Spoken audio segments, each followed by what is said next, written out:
көңіл күйіміз қандай? Ендеше балалар, осы жақсы көңіл күймен балалар, бүгін ойынымызды бастаймыз. Балалар, сендер қандай ұлттық ойын түрлерін білесіңдер? Қандай ұлттық ойын түрлерін білесіңдер балалар? Қыз қуу, теңге алу, алтын бақан, асық ату.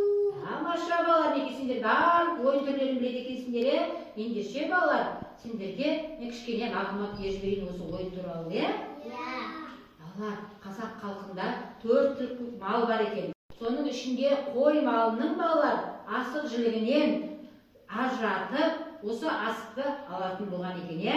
Оны тазалайды, кептіреді, сосын өстіп бізге асыққа дайындап қояды екен. Бүгін біз осы қан талапай ойын ойнаймыз. Балалар, сендерге қазір ережесін түсіндіріп жіберейін, мұқият тыңдаймыз. Менің қоржынымда балалар көптеген асықтар бар. Осы асықты балалар қазір мен жерге шашып жіберемін, иә?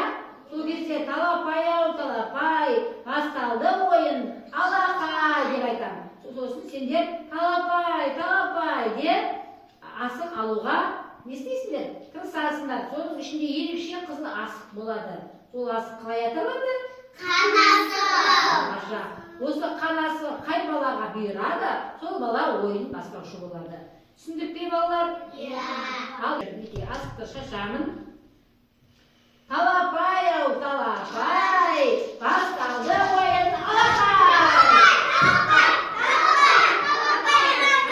Орнымызға отырамыз. Қанасыға кімде? Менде. Айнұрда екен, ендеше кәйке. Орнымызға тұрып, бір қатарға тұрамыз, келесі әне жүрген. Кәйке, тұрамыз балалар. Бір қатарға тұрамыз. Ептілікті, шапшаңлықты, тапқырлықты, мергендікті талап етеді ойында.